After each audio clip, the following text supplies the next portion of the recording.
If you're watching this video, there's a chance that you, just like me, think Elon Musk's public antics are baffling. But today, we're not talking about Elon himself. No, we're talking about the man who raised him. In this video, you're going to watch Elon Musk's father, Elon Musk, humiliate himself on live television. Not only will he get fact-checked, he'll get pressed and pushed back against over some outrageous claims about a so-called genocide in South Africa. As always, we'll watch the full thing, and I'll break it down with my thoughts along the way.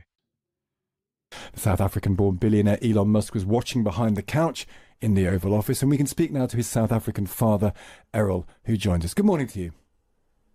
Morning.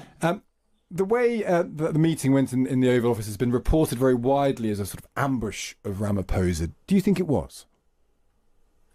Well, no. I think they went for the most important thing, and that is to ensure that these people that were murdered didn't die in vain, and that their lives could count for something. It is a genocide. The area in which these people live that were murdered is sparsely populated. It's very much similar, probably less populated than the area around Gaza, where the Hamas atrocities took place. So the number is not 1,000, it's well over 4,000 farmers that have been killed. And probably the whole population is probably in the area of about 12,000. But those figures, Errol, those figures don't come from the South African government. South African police recorded 12 murders on farms in the last quarter of 2024, and that's out of almost 7,000 murders across the country. Yes, you can't rely on the South African government for anything. But why should we rely on you who assert it either? That's the problem. Well, I'm telling you what the numbers are. 4,000 is the number, over 4,000. And, I don't want to get into a debate on this. So they dealt with the main issue last night, and not the 140 race laws aimed at white people, not the forcing of competent people out of jobs, not the BEE, which is destroying business in South Africa, not the fact that the economy here is on its knees, that the country is being driven into the ground by this government of the last 35 years. They dealt with the most important thing, and the ANC will go away with nothing. Nothing. But many people would recognise, and we've reported on this programme, the problem of corruption in the South African government, the problem of the economy, things you're talking about. But genocide is a very specific phrase. It has a very specific meaning.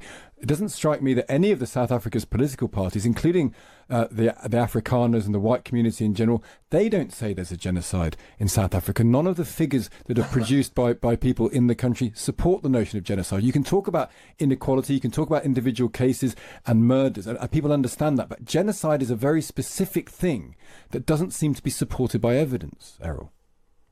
Yes, well, I don't agree with you. So, your opinion is not that important to me. So, yes, no, it wasn't an opinion, it was a question, really, Errol. The fact is that they are calling for the murder of white people, white farmers and so on in South Africa, in stadiums filled with hundreds. That's, you can't just ignore that, And, really, people are getting tired of this type of thing, Ramaphosa went there yesterday thinking, shame that we've come again to get our handout. Well, they're not getting their handout this time, all right? This is a textbook example of spreading misinformation in real time. Elon Musk makes a sensational claim, it is a genocide, without providing any credible proof, relying on the shock value to make an impact. When the host presents genuine, validated police statistics, he sidesteps the data and shifts the argument to, you can't trust the South African government. How convenient. If the facts don't align with your narrative, simply declare those facts unreliable and hope people accept your unfounded statement.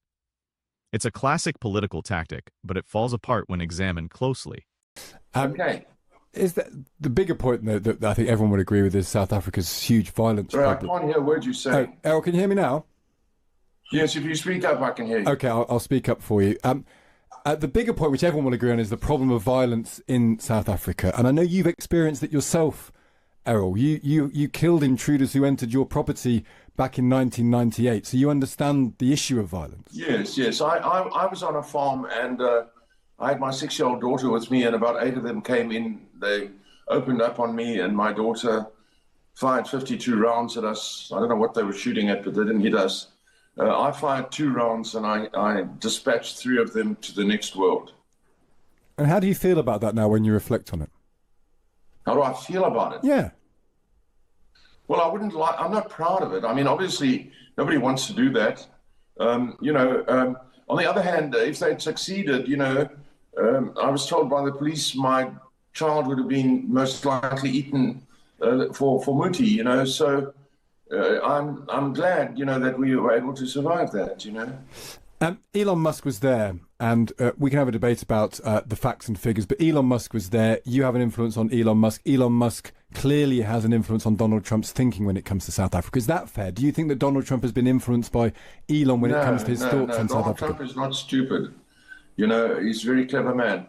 So, no, Elon has been out of the country for 35 years.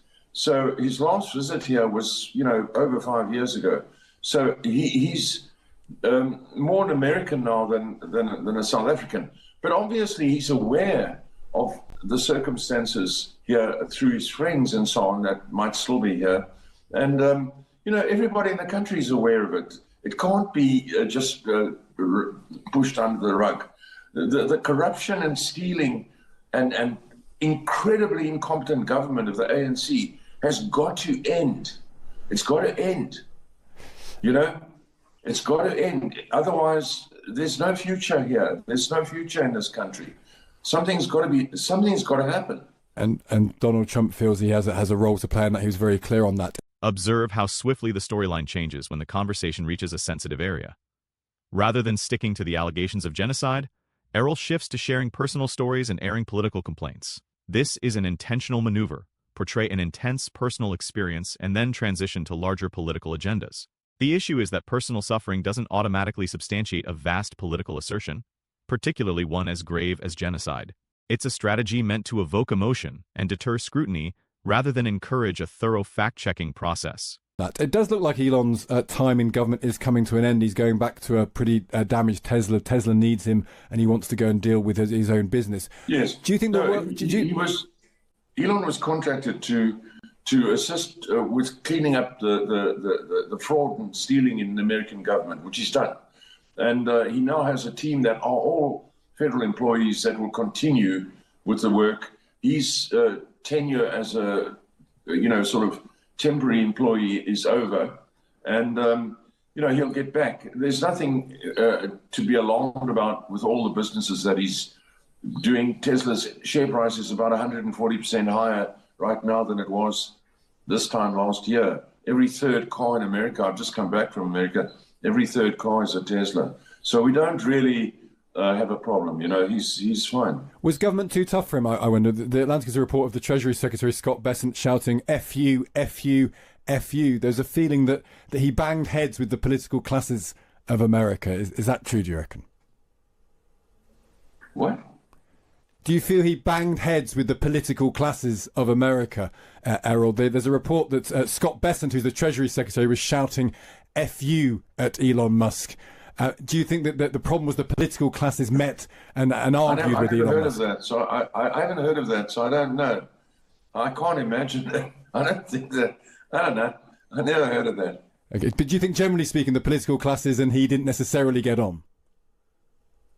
Elon is not a politician by any means. I mean, he's the worst conceivable person to be a politician, His idea of having anything going is it must all be, like Liverpool soccer players, they've all got to be the best conceivable, possible people around him. So in government, you can't do that. You unfortunately have to deal with all sorts of people. So for Elon, government, and that is not really his thing at all. And there's the conclusion. From gravely serious topics like genocide to fluctuating Tesla stock values and even unrelated soccer metaphors. This isn't a well-structured argument. It's a chaotic attempt to steer the conversation by constantly shifting the focus. When pushed for clarity, Errol Musk jumps between unsupported statistics, personal anecdotes from past conflicts, political jabs, and indistinct corporate accolades. It's like he's throwing everything he can at the wall to see what holds. Share your thoughts on this interview in the comments. Did this offer a compelling defense of his assertions, or did it highlight the narrative's fragility? Leave your opinions below, hit the like button to help more people see this, and subscribe so you won't miss the next analysis.